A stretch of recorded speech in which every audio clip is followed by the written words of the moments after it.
Para abrir a terceira noite da 10ª semana do empreendedor, convidamos o palestrante Sr. Rodrigo Krug. Natural de Candelária, ele é técnico em mecatrônica pelo Senai de Santa Cruz do Sul e graduando em Engenharia de Controle e Automação pela PUC-RS. Com mais de 10 anos de experiência em desenvolvimento de máquinas automatizadas e sistemas de automação, filho de empreendedores, focou sua carreira no desenvolvimento de soluções que facilitassem a manufatura de equipamentos de fabricação digital que, através de arquivos de computador, pudessem executar tarefas de forma automática. Empreendedor, já teve 2 empresas ligadas à tecnologia e desenvolvimento de hardware. Desde 2011, fundou a Cleaver, primeira fabricante de impressoras 3D da América do Sul. Hoje, a empresa tem mais de 500 impressoras 3D em todo o Brasil e em empresas como Embraer, Renault, Intelbras, entre muitas outras. A Cleaver já recebeu diversos prêmios de inovação, engenharia e empreendedorismo, concorrendo com empresas gigantes do mercado. Com vocês, Rodrigo Krug.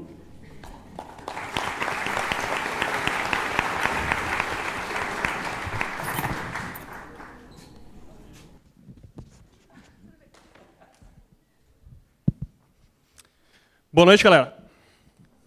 Boa noite. Adorei o exemplo de vir buscar, porque, cara, na vida real é bem assim, as coisas não caem do céu. Se tu não levanta, vai lá e vai buscar, ninguém vai vir te entregar na tua mão. Para tudo. Para negócios, para dinheiro, para empreendedorismo, para vida de vocês. Então, tomem isso como um exemplo, não só para ganhar um ingresso, e sim para o resto. Bom, como já foi falado, meu nome é Rodrigo, eu sou aqui de Candelária. Agradecer imensamente ao Unisc por mais esse convite. Acho que é a terceira vez que eu estou participando, dando algum tipo de palestra, conversando com os alunos.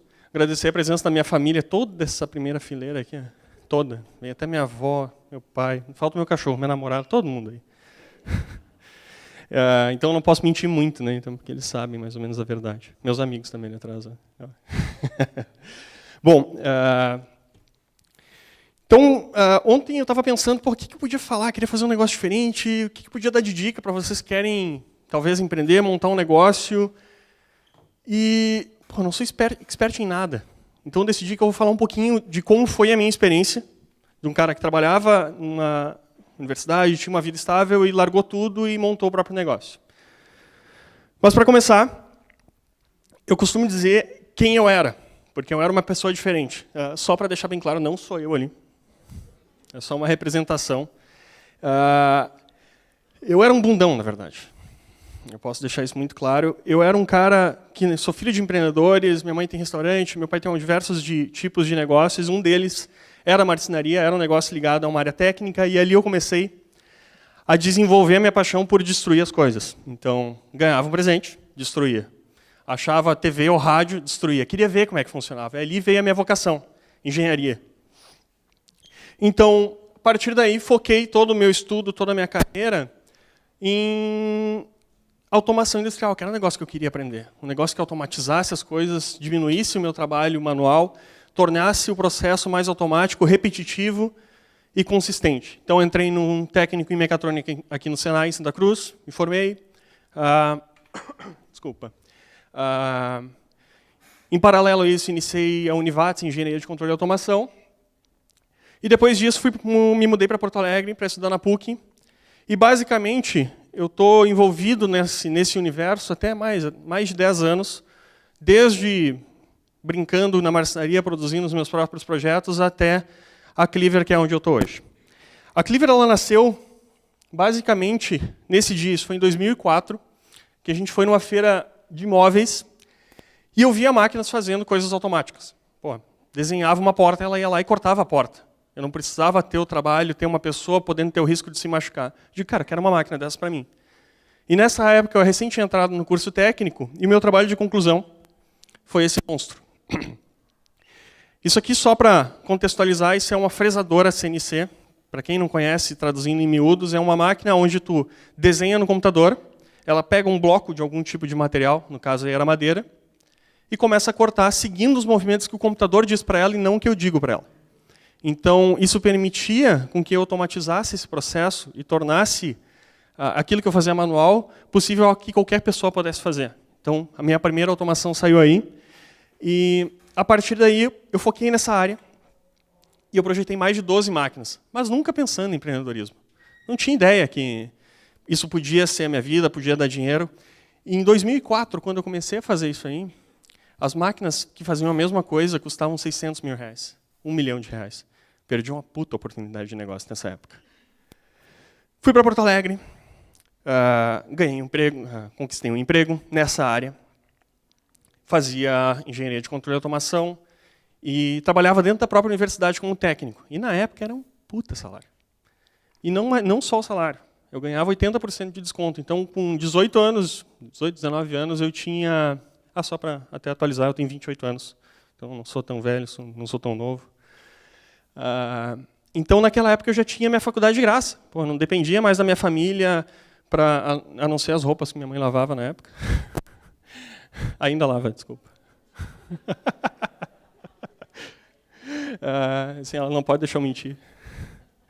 E naquela época, entrei nesse trabalho, passei 1, 2, 3 anos e aquilo começou a encher o saco. Eu não aguentava mais ficar ali fazendo o meu trabalho administrativo, técnico, limitado, por um negócio que não me dava valor, que não enxergava, eu não via futuro, mas ele me sustentava, era confortável, né? E aí que eu vi que eu tinha entrado numa zona de conforto. E que eu não queria fazer nada que fosse mais arriscado, porque ali era muito fácil, todo mês estava o meu dinheirinho lá no banco, não precisava fazer nada que se eu quisesse, era um trabalho bem tranquilo, só que me pagava bem.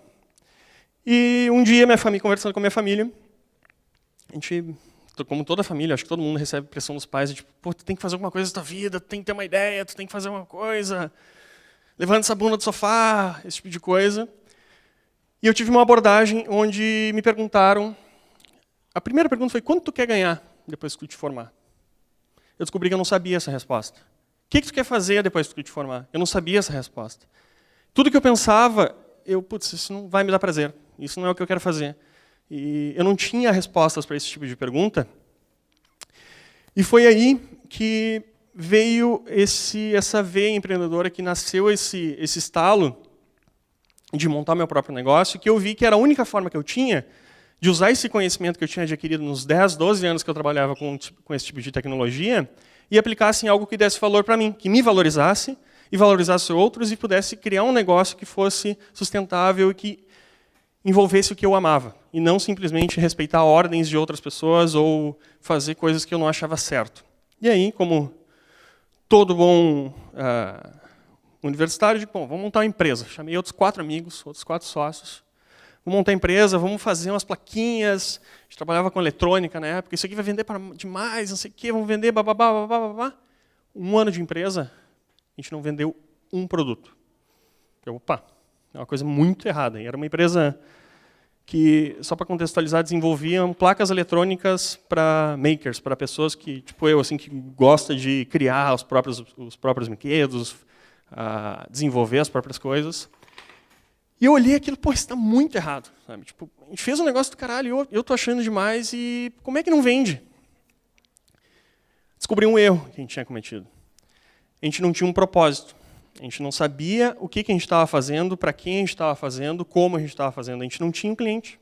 A gente não tinha escutado o que o cliente estava pedindo e desenhado o produto para ele. A gente desenhou um produto para nós, o que nós dávamos valor. E eu olhei aquele negócio, falei com meus amigos na época. Hoje alguns deles não são mais meus amigos. E, pô, tá errado isso aí, não tem propósito. Vou sair fora e vou montar minha própria empresa. Comecei a olhar para dentro, cara, o que eu podia fazer, o que eu podia fazer? Olhei, pô, vou fazer aquelas maquininhas que eu fazia lá em 2004. Imagina se lá era uma oportunidade, hoje deve ser muito maior. E aí que eu vi, fiz uma pesquisa de mercado, pô, tinha 8 fornecedores só aqui no Rio Grande do Sul, sem contar os chineses. Eu, descartei essa ideia. E em 2009, eu tinha visto falar sobre a tal da impressão 3D. Contextualizando, impressão 3D eu não inventei, a Cleaver não inventou. Quem inventou foi lá na década de 80, onde começou a nascer essa tecnologia para ser aplicada no setor automobilístico e aeroespacial para prototipagem. E essas máquinas custavam muito caro, centenas de milhares de dólares, até milhões de dólares, dependendo da tecnologia. E a partir de 2009 caíram as primeiras patentes, ou seja, qualquer um podia ter acesso e distribuir e fazer isso da forma com que quisesse, com algumas limitações, obviamente. E aí eu me interessei E, bom, esse é o negócio que eu vou fazer, é aí que eu vou apostar as minhas fichas. Comecei a pesquisar bastante. E para contextualizar um pouquinho mais sobre impressão 3D, impressão 3D é um negocinho, uma tecnologia bastante ampla, um nome comercial, eu diria, para um termo chamado manufatura aditiva.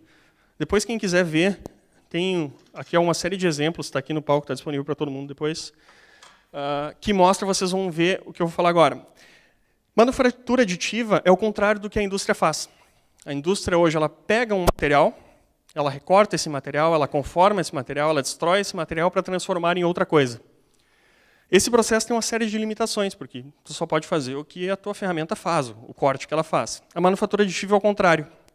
Ela pega esse material, seja ele um plástico, seja ele um material cerâmico, seja ele um pó metálico, e vai depositando camada sobre camada até formar o objeto final. Então, com ela, tu consegue produzir algo único que antes teria que ser feito numa escala maior ou envolvesse processos muito mais complexos. Então, eu consigo, com apenas um processo, desenvolver um protótipo de um calçado de uma vez só em algumas horas. Então, esse é o principal potencial. Se tu extrapola essa tecnologia, trocar esse plástico por concreto, trocar esse plástico por algum material cerâmico ou até metálico, tu consegue aplicações que vai longe da imaginação.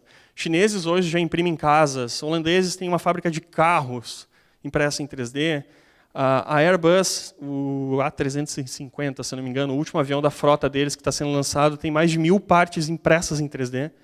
Então, tu consegue ampliar esse conceito para muito mais além. Comecei a pesquisar o mercado e vi, pô, isso é legal, isso é o que eu quero fazer. Só que isso não dá dinheiro hoje, porque esse mercado não está desenvolvido. O que o Brasil precisa? Prototipagem. Deixa eu pegar um pequeno exemplo. Por exemplo, esse copinho que é difícil de ver porque ele é transparente, é um péssimo exemplo, mas... Para eu fabricar isso aqui, eu preciso investir mais de 40 mil reais, 50 mil reais só na ferramenta, na peça que vai na máquina, para produzir isso em escala. Óbvio, uma vez que eu investi nesse valor, cada copinho vai custar menos de centavos, 1, 2 centavos, porque é o preço só do material e do processo. Mas dependendo de algumas peças mais complexas, tu pode ter um investimento na ordem de milhões. E se tu errou esse desenho desse copo, deixou ele muito fino, muito grosso, muito alto, muito baixo, não ficou legal, não ficou um design bacana, tu perdeu esse dinheiro. Então, o investimento que tu fez nessa ferramenta já era. E aí que entra a prototipagem rápida, a impressão 3D. Com essa tecnologia, como eu disse antes, tu consegue imprimir,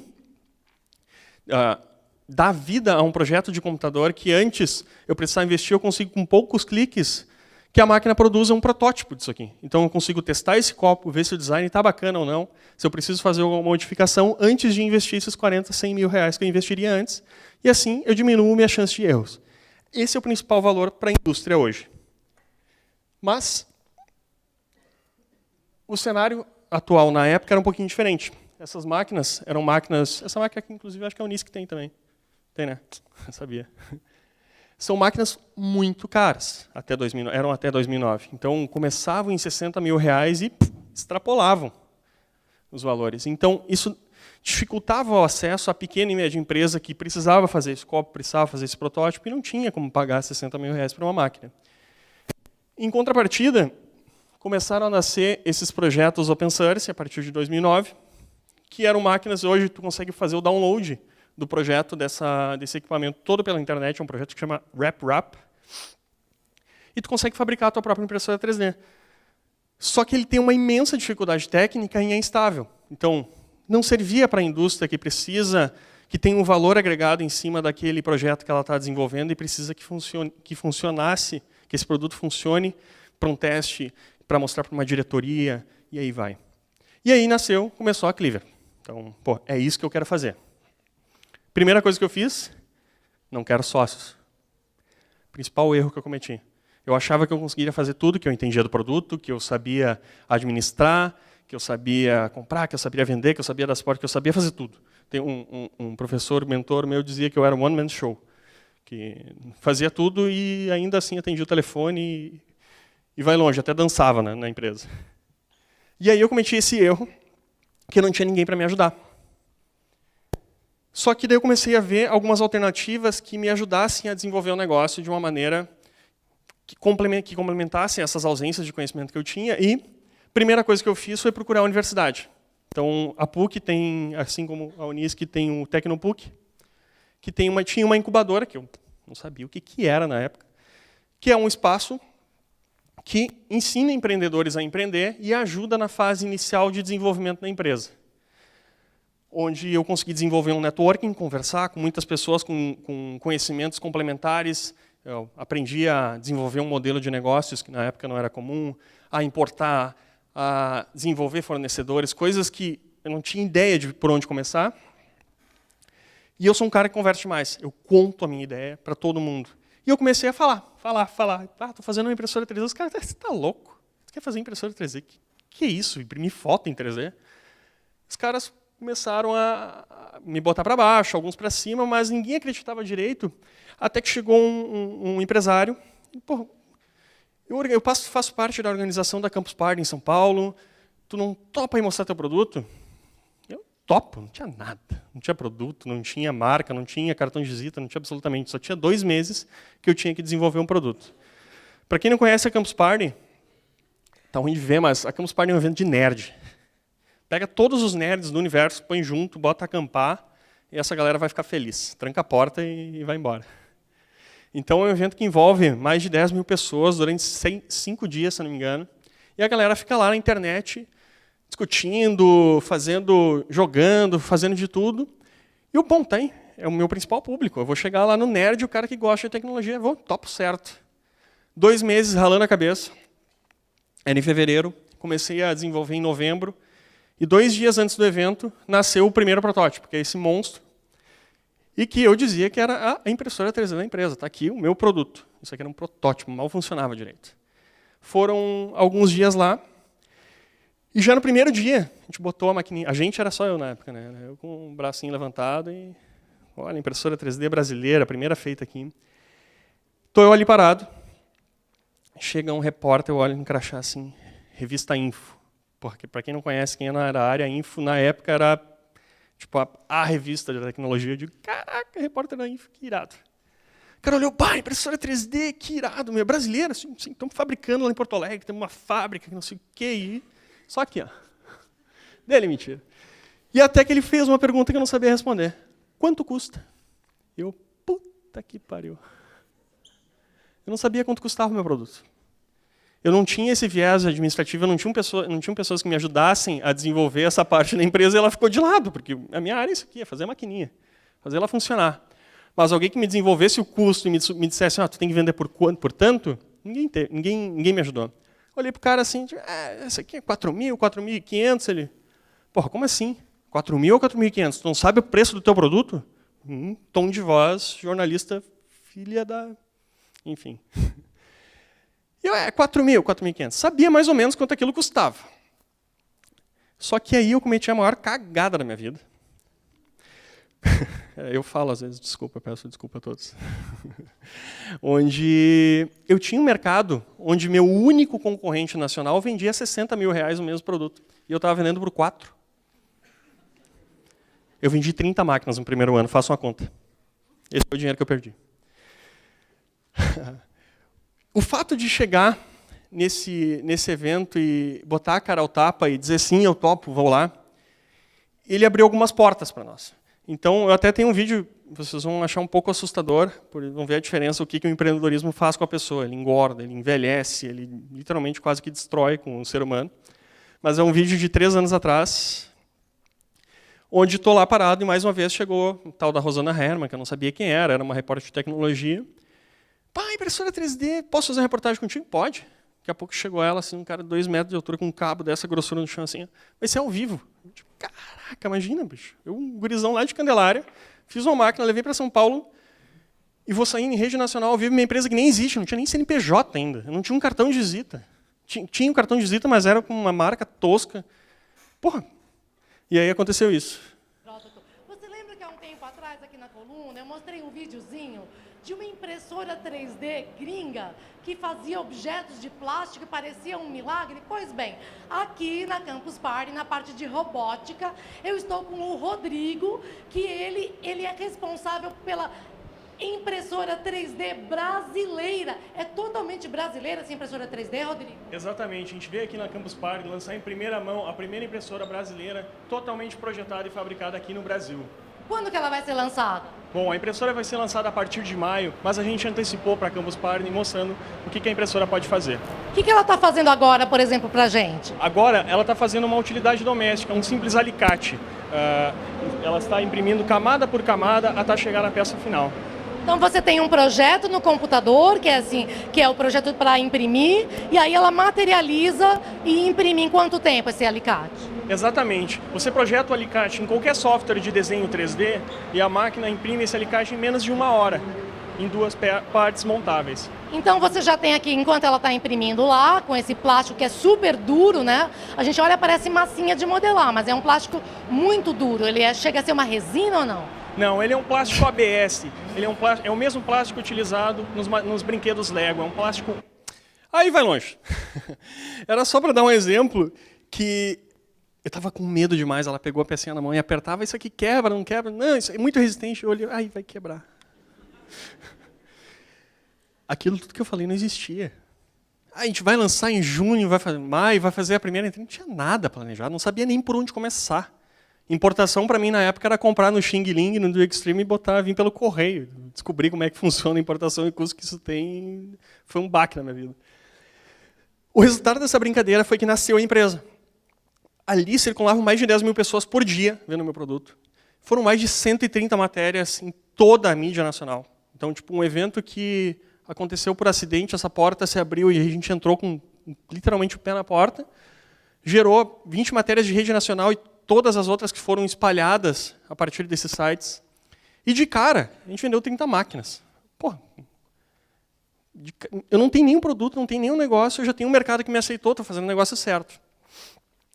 Voltei para Porto Alegre, e na época, para vocês terem uma ideia, o plano de negócios que eu tinha desenvolvido, a minha planilha do Excel, lá, a coisa mais linda, com 3 máquinas, ela me gerava um rendimento absurdo, eu ia ficar rico em menos de 2 anos, com 3 máquinas. Voltei com essa feira completamente transtornado, porque eu vi que o mercado era muito maior do que o Rio Grande do Sul, muito maior do que Porto Alegre. Que eu tinha um produto que era aceito em qualquer lugar do Brasil, em vários tipos de empresas, que o potencial de crescimento era maior e que eu ia ter que fazer alguma coisa, senão alguém que já viu aquilo ali ia copiar essa ideia e ia fazer também. Ia fazer muito melhor do que eu. E na época eu estudava, fazia engenharia de controle de automação e trabalhava, e fazia isso nas horas vagas, ou seja, de madrugada. Voltei para cá e, porra, tá na hora de chutar o balde. E agora tu imagina falar para tua mãe que tu vai largar a faculdade. É foda. Os pais não gostam de ouvir isso. E eu via que era necessário fazer aquilo, largar o meu trabalho, largar o que eu estava fazendo e focar 100%. Porque cada minuto que eu gastava em outro lugar, em outra atividade, ele era um minuto que não estava sendo aproveitado para desenvolver um negócio que tinha um potencial de crescimento que alguém outro ia fazer. Vou começar a empresa, beleza, vou largar a faculdade e acho que todo mundo sabe, precisa de dinheiro. Então, eu não tinha grana na época para montar um negócio, precisava de um investimento significativo.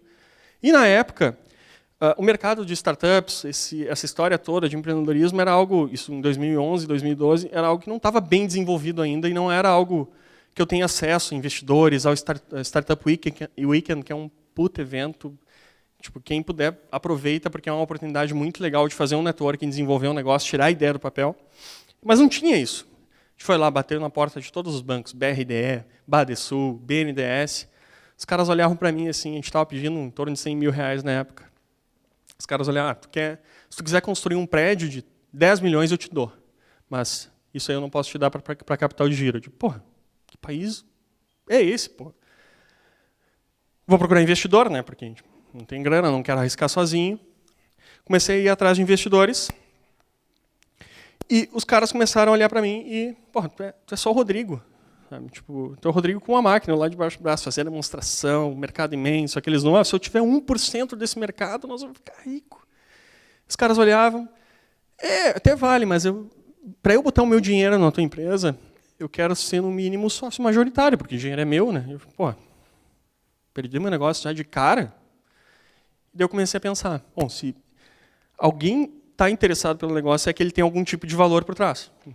Vou arriscar. A gente falou em família, a gente pegou um investimento em banco privado, e para vocês que estão fazendo administração, eu, na época, eu não sabia bulufas E hoje eu olho para trás, assim, ó, se eu tivesse pensado na época, eu não ia fazer, porque a gente pegou um investimento bem pequeno e a uma taxa de 25% de juro ao ano.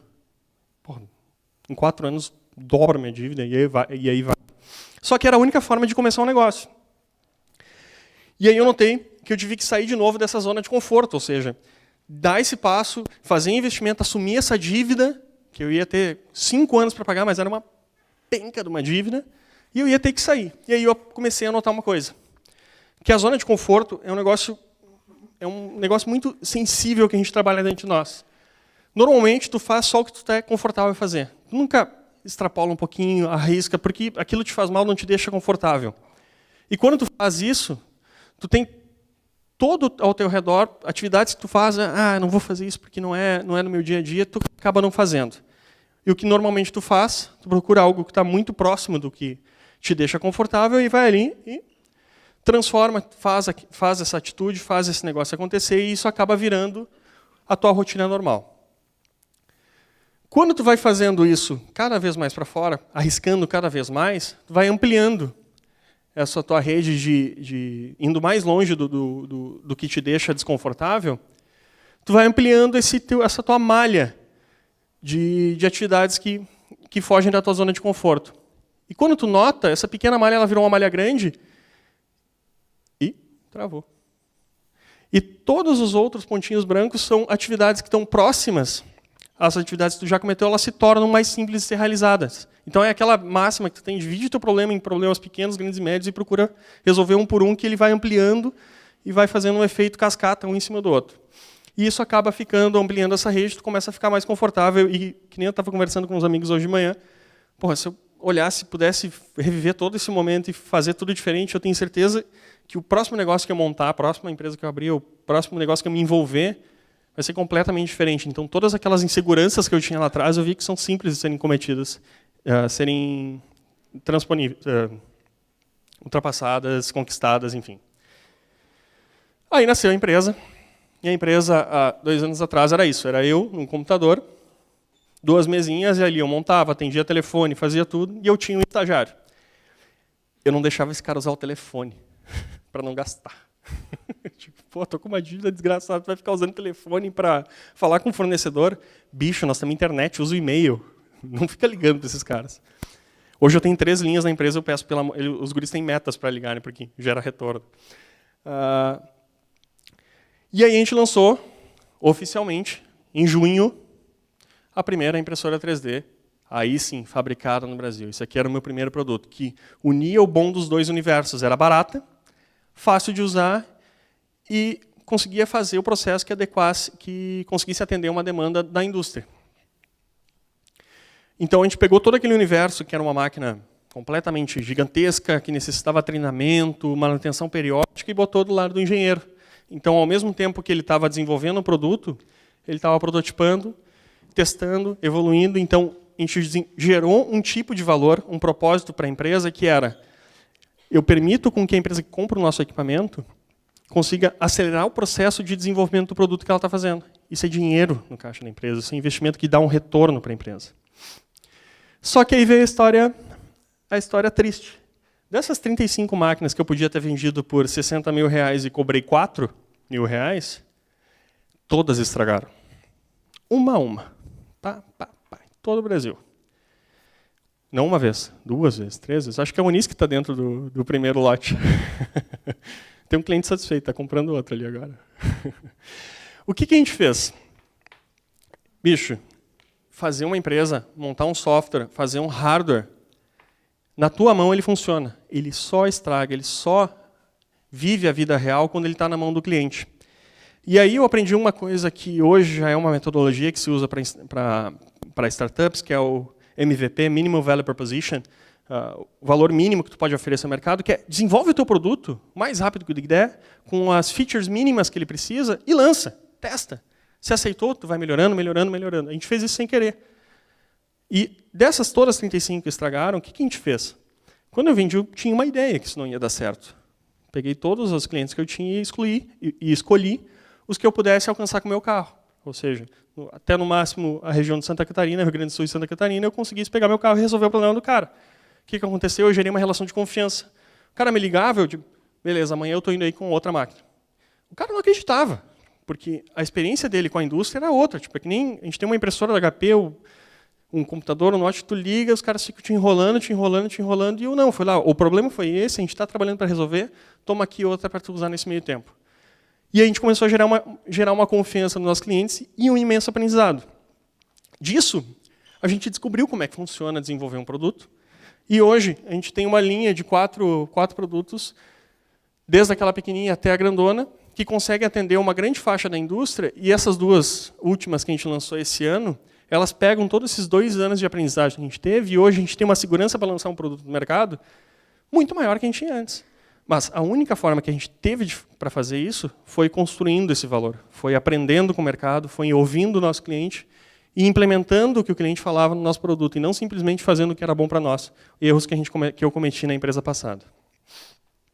E hoje a gente tem alguns depoimentos da Info, aquela revista que lá no início tirou um pouco de sarro da gente, dizendo que o nosso produto é um dos melhores disponíveis no mercado nacional. Isso aqui é um puto orgulho para nós, porque é um selo que nos abre algumas portas, que nos consolida. Não é uma empresinha incubada na Raiar, no Tecnopuc. Não, é um produto. E nada melhor do que eu explicar o valor, eu já falei mais ou menos o valor que ele tem para a indústria, mas a gente recebeu uma matéria de um dos nossos clientes, que é a Intelbras. Intelbras, para quem não sabe, faz aparelhos de telefone, de telecomunicação, e eles não tinham, é uma empresa gigantesca, e eles não tinham nenhuma impressora 3D em casa, e eles compraram a impressora, todo o serviço de prototipagem eles orçavam com empresas externas, isso levava 7 dias para aprovar o investimento, mais 15 dias para eles receberem o protótipo, e chegava lá, eu quero olhar, putz, não está legal, perdeu 20 dias. Com uma impressora dentro da empresa, ele diminuiu o tempo e custo de desenvolvimento de novos produtos em 80%. Isso é muito, gera um resultado financeiro gigantesco para a empresa.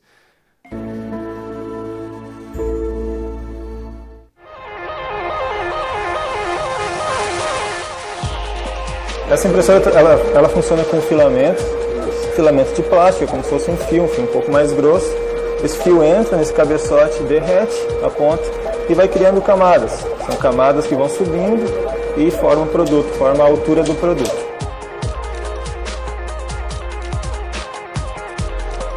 Ela serve para uma análise inicial, né, da etapa de design. Então a gente modela antes, desenha antes à mão, faz no computador, no processo de pesquisa também anterior. E ele serve para uma análise de ergonomia, de tamanho de produto, de conforto. Então é uma análise bem inicial para a gente analisar se o produto está ok, se ele está muito grande, se ele está pequeno, se ele está confortável de usar. Então aí toda a linha desenvolvida, desde o protótipo inicial até o produto que está na prateleira. Antigamente a gente fazia externamente a empresa, né? Fazia sempre com empresas de fora, agora a gente faz internamente. Então ela fica bem mais barata, ela não tem a mesma qualidade, ela não é tão perfeita como o modelo feito externamente, mas serve muito bem para uma análise inicial. Antigamente tinha todo um processo de burocracia para poder solicitar um produto feito externo, né, à empresa. Agora não, agora a gente faz aqui dentro mesmo, é bem mais rápido. Essa peça foi feita na máquina, ela leva mais ou menos 8 horas para fazer um modelo desse aqui. Posteriormente, então, tem alguns ajustes, a gente melhora o produto, né? A gente pode segurar o produto, pode utilizar, pode ver se ele é confortável ou não. E depois disso a gente melhora ele, transforma ele para ele chegar a um resultado final como esse aqui, por exemplo. Esse aqui já é o produto final, esse aqui foi uma etapa inicial feita na impressora para chegar a um produto ideal ao consumidor.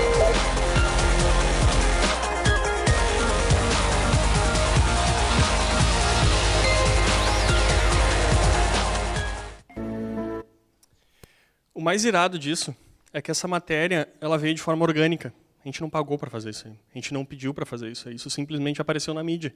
Então, o Diário Catarinense foi lá, procurou um dos nossos clientes, captou a Intelbras para falar sobre impressão 3D, sabiam que eles tinham uma máquina, e o meu cliente mostrou o valor, vendeu esse valor para mim. Isso tem um valor intangível dentro de uma empresa. Isso é uma mídia que nos gerou... Bom, essa reportagem foi em 2012, eu estou falando dela em 2015, até hoje.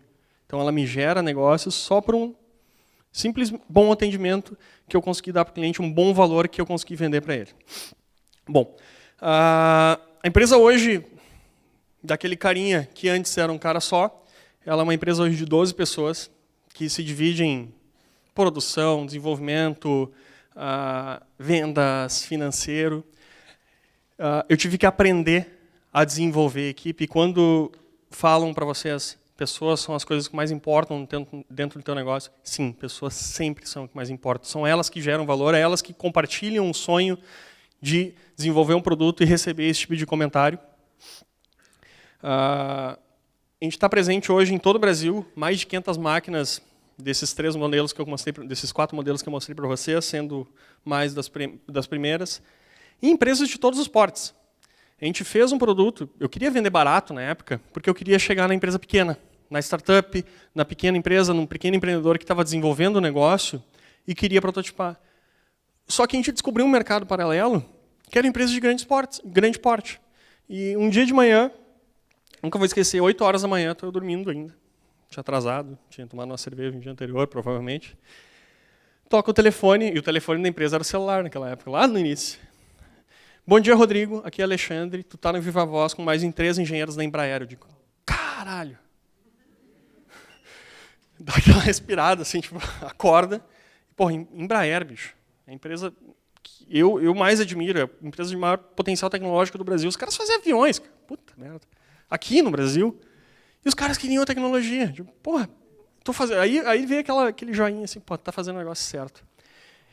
Os caras fizeram uma sabatina de pergunta e eu naquela ressaca desgraçada, pam, compraram o produto. Eu tinha dado o produto para ele se ele tivesse pedido. Rodrigo, tem como dar uma impressora para nós? Toma 2, pelo amor de Deus, porque ela é meu... Eu falo para toda empresa, todo negócio que eu falo, toda reportagem, todo palestra, tipo, a gente vendeu para a Embraer, tipo um selo de qualidade. E a gente está presente em grande parte das montadoras, universidades, e aqui na Unisc também. Eu acho que a Unisc tem 2, né? Me ajuda? 2. E... Vamos lá. Aqui em Santa Cruz também temos máquinas na Xalingo. Então foram clientes que acreditaram em nós, que a gente está procurando dar o melhor atendimento. E hoje, obviamente, grande parte das nossas vendas gira na região sul, porque a gente está aqui, e na região sudeste e restante do Brasil. Inclusive, a gente já fez a nossa primeira exportação, que foi para o Acre. Então, a gente exportou 2 A gente exportou 2 máquinas para o Acre no ano passado. Foi um passo bem grande que a empresa fez. Já aproveitando esse gancho, o propósito que eu tenho com a empresa é a exportação. O sonho grande que eu tenho para esse negócio é ver o nosso produto em empresas fora do Brasil. A gente conseguiu desenvolver um produto que tem qualidade e preço hoje que consegue brigar com um produto americano, com um produto chinês, inclusive. Então, esse é o nosso objetivo, é o que a gente está trabalhando hoje para conquistar. A gente já, agora, tirando a piadinha com a Acre, ainda bem, acho que não tem ninguém do Acre, provavelmente. Não tem como vir, né? A gente já tem máquinas no Reino Unido, Portugal e Turquia. Mas é uma unidade só. Vocês viram, a gente já tem máquinas. Isso que o empreendedor faz, que vende um sonho futuro. E, para vocês entenderem esse mercado, hoje, aqui no Brasil, a gente está falando do mercado de mais de 527 milhões de dólares. E esse é um mercado que a gente está focando, muito focado na indústria. Hoje, acho que todo mundo deve ter visto falar em impressão 3D, nós vamos ter nas nossas casas. A Cleaver ela não quer isso. A gente quer entrar na indústria para auxiliar na prototipagem, desenvolver novas tecnologias que consigam atender novas aplicações de maior valor agregado. A gente não quer entrar no mercado de consumo doméstico, porque se eu entrar, vem a HP, vem a Kifor, que é uma empresa gigantesca, e vai fazer assim. Ó. Então, outra lição que a gente aprendeu em entrar nesse mercado é procurar verticais. Procurar verticais com as quais eu consiga ser o melhor, o maior, e fazer diferente, e fazer aquilo que os outros não querem. Ou seja, pegar mercado que os outros não querem. Então, assim, eu consigo desempenhar um valor melhor no mercado e pegar a minha fatia. Se eu for tentar brigar com a HP, desculpa, vai ser alguns dias que vai ser a minha existência de empresa. E dessa história toda, eu não tenho propriedade para falar sobre o que vocês devem ou não fazer. Isso muito a universidade ajuda a desempenhar esse papel, a desenvolver essa atividade, mas eu aprendi algumas lições que foram aprendidas errando. A principal daquelas, ter vendido por R$4.000 um produto que eu podia ter vendido por 50, 60 mil reais. E Quando eu penso em montar um negócio, quando eu vejo empreendedores falando sobre quero fazer uma empresa, não sei o quê, estou com uma ideia do caralho, vou fazer acontecer, mato que eu pico. Eu canso de ver gente que é empreendedor de papel. Que é o cara que não tira essa ideia da gaveta, não faz nada para acontecer, fica esperando que alguém vá lá e entregue o dinheiro na mão dele, que vai lá e entregue o bilhetinho, vai lá e entregue a oportunidade na mão, sendo que é completamente ao contrário. Então, a primeira dica que veio na minha cabeça é compartilhar a ideia. Uma ideia ela tem um valor mínimo dentro do negócio, a execução, todo o restante. Não adianta tu ter uma ideia que tu não execute ela bem, ou não vou falar porque alguém vai copiar, não posso falar que é segredo. Existem ideias assim? Existem. Segredos industriais, que tu está lidando com uma indústria, mas normalmente nessa fase de startup, bicho, tenta achar alguém para te ajudar e vai compartilhando, porque só assim tu vai gerar negócio. Só as pessoas divulgando o que tu está fazendo, compartilhando o que tu está fazendo, tu vai gerar leads para desenvolver essa tua ideia. Não tem como fazer um negócio não trabalhar duro. Eu digo duro mesmo. Eu chutei o balde, eu virei noites fazendo produto. Toda a equipe hoje vira à noite desenvolvendo mercado, desenvolvendo parcerias comerciais, desenvolvendo todo o negócio, porque não adianta, é mão na massa. E mão na massa é isso aqui. Eu não sou contrabandista de cigarro. Isso aqui faz 2 anos. Isso aqui é o meu carro. E chegou uma importação. 800 quilos de material. Os materiaizinhos que a gente usa para a impressora. E tinha atrasado, tinha dado tudo que vocês imaginassem errado. De, cara, tem que ir lá buscar isso aí. Tirei os bancos do carro, vou lá. Porque eu precisava entregar no dia seguinte. Cara, sabe, é deixar tudo de lado e transpor qualquer tipo de barreira. A outra dica que eu vi e senti isso na pele é ouvir o mercado. Não adianta tu fazer o que tu quer. O usuário sempre vai fazer o que ele quiser. Então tu tem que aprender com esse teu mercado, aprender com esse teu cliente, para entender o que ele está buscando e chegar o mais próximo do que ele quer. E essa é uma briga assim, que a gente tem diária, junto com a nossa equipe de P&D, tem 2 caras, onde eles fazem um software fantástico, cheio de botões e números, eu chego lá, tira tudo isso aí fora. Não sei o que, não dá para tirar, eu preciso, o cliente precisa. Cara, tu precisa disso. Tu já ouviu o que o mercado quer? Faz uma versão e vamos mandar para um cara testar. Que é aquela mínima proposta de valor. Toda vez que a gente começa a desenvolver alguma coisa, a gente faz um mini teste com um mínimo de esforço e manda para alguém. O cara vai dizer, gostei, continua. Não gostei, muda aí, e tu vai melhorando. E a terceira, bicho, tu tem que ser herói aqui. A Cleaver ela vivenciou, acho que todas as etapas do desenvolvimento de uma empresa. Eu comecei a empresa como uma Eireli, que é uma limitada de uma pessoa só, pagando 5 ponto alguma coisa por cento de imposto no Simples, coisa mais linda, que não pagava bem pouquinho de imposto. A empresa foi crescendo. Em 2013, a gente conseguiu o tão sonhado investimento anjo, que era aquilo que eu buscava. Eu acabei pulando essa parte, mas a coisa não é simples. Para a gente conseguir o primeiro aportezinho minúsculo, assim, para nos sustentar e dar uma alegria para a empresa, dar um upgrade para a empresa, foram 12 idas para São Paulo, 12 reuniões, e os caras só fazendo assim, beleza, volta aqui, a hora que tu tiver isso e assado. Ao contrário de grande parte dos amigos que eu tenho que empreendem e os caras fuderam com o meu negócio, não sei o quê, que toma para si aquilo, a gente começou a olhar, se a gente fizer assim, do jeito que eles dizem, vamos testar. E começou a dar certo. E assim que a gente testou e deu certo, os caras foram lá, agora tem negócio. E aí abriu as portas, aí todo mundo queria botar dinheiro. Porque o negócio estava de acordo com o que o mercado queria, a empresa estava se estruturando. Só que, nessa história toda, a gente teve que evoluir. E a gente virou uma SA. Do dia para a noite, a gente passou a pagar, assim, vou dar um cálculo em média, na venda do produto de 5,9% a 42,64%. Toda aquela margem minúscula que eu já tinha, o governo tirou. Foi horrível, foi ruim, foi um ano péssimo. A gente quebrou a empresa, literalmente. Literalmente, chegou no final do ano, tinha 200 pila em caixa para pagar o salário da galera. Só que foi bom por um outro lado.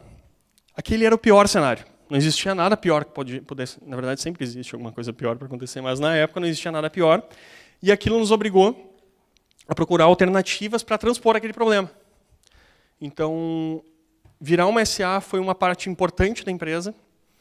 uma sociedade anônima porque nos obrigou a estruturar. Eu não tinha um departamento financeiro. Hoje eu tenho uma pessoa, mas é um departamento financeiro. É alguém que lidera essa posição. Eu não tinha um departamento comercial. A gente tem. Então, aquilo obrigou a nos estruturar. E o lado mais positivo disso ainda é que fundos de investimento começaram a olhar para nós. Olhar para nós com outros olhos. Pô, esses caras já não estão brincando. Eles já têm alguma coisa. Então, a gente atraiu alguns fundos de investimento e agora a gente está em fase final de negociação com um fundo de investimento de venture capital aqui no Brasil, que vai dar um investimento na empresa que vai proporcionar a realização desse sonho, que é exportar, é aumentar a atividade comercial, é virar uma empresa, não deixar de ser uma startup em espírito, mas deixar de ser aquela bagunça com pouco espaço, todo mundo quebrando a cabeça e estruturar ainda mais o negócio. E, finalmente, sair da zona de conforto. Cara, não adianta. Tu vai ter que quebrar a cabeça, tu vai ter que ficar maluco pensando em sair e arriscar, porque senão a coisa não acontece. Façam o que vocês pensam, desenvolvam as suas ideias, arrisquem. Pô, todo mundo aqui é jovem, pô. Não tem nada a perder, se tudo der errado, bicho, começa de novo. E uma coisa muito certa que eu vejo de todas as pessoas que eu conheço e me relaciono que são empreendedores, tu nunca volta atrás. Aquilo sempre agrega para a próxima experiência, para a próxima e para a próxima, e vira um negócio viciante que sempre se paga. Se tu faz aquilo bem feito e com qualidade, bicho, não vai dar errado. Só se fizer muita merda. E tudo isso para não virar um carinha que tem a ideia, vai lá, pá, sabe que é possível, vai lá e não faz, e tipo, fica aquele vácuo. Esses foram os pontos, mais ou menos, que eu levantei, assim, que são os drivers da Cleaver, são os drivers do Rodrigo como empreendedor. E, para finalizar, e não tomar, acho que daqui a pouco começa o jogo, né? Não sei até que o público está bom aqui hoje. Pensei que ia... tem uma historinha que eu procuro sempre contar, para vocês realmente entenderem o mercado de impressão 3D, o potencial que isso tem para mudar a nossa vida. Eu nem entrei no mérito das novas aplicações, mas tem um case que eu acho muito irado, que é o Sr. Pato. Se vocês olharem na parte de baixo ali, o patinho nasceu sem uma pata, ou perdeu, a gente não sabe a história dele, é um pato que apareceu sem a pata. E um engenheiro, acho que foi suíço, se não me engano, agora não vou me lembrar de cabeça, se sensibilizou com a causa do pato sem a pata e escaneou a pata de um pato que tinha a pata. Vou ficar assim.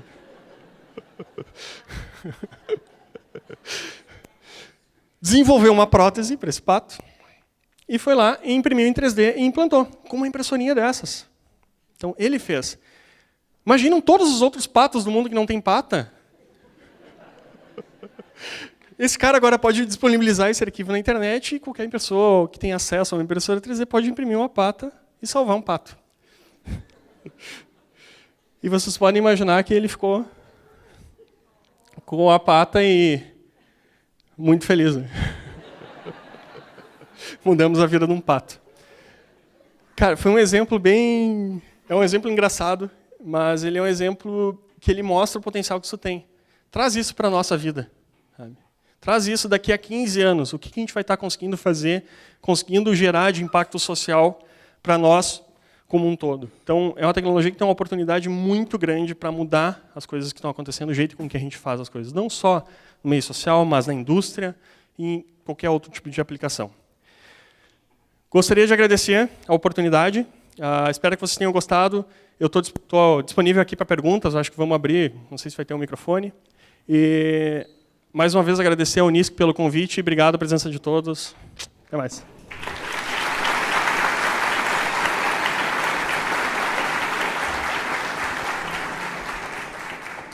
Bom, tá aberto a perguntas mesmo. O microfone está aqui à disposição. Se alguém tiver, é só levantar o braço para a gente dar continuidade. Vocês não podem.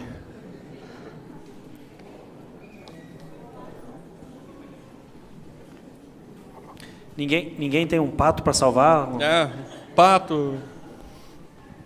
Sacrificar nada. Boa noite. Boa noite. Eu só gostaria de saber aonde que está a empresa agora e os funcionários que você tem. São designers, são... Tá. A empresa ela ainda está no Tecnopuc. A gente começou com uma salinha de 3x3. Hoje a gente tem mais de 100 metros que a gente ocupa lá. E está em fase de saída. A gente está procurando um espaço maior, um espaço que a gente consiga, que a gente possa aumentar a nossa produtividade. Hoje, dessas 12 pessoas, as melhores pessoas que eu tenho lá não são formadas. São pessoas que têm experiência, que trabalharam, que desenvolveram a carreira de forma independente e estão fazendo a faculdade. Estão desenvolvendo as suas atividades. Mas eu tenho lá dois programadores, a parte comercial daí tem cara de administração, financeira, tem uma menina contábil, e a produção tem um cara que está estudando engenharia de produção e outros 3 montadores.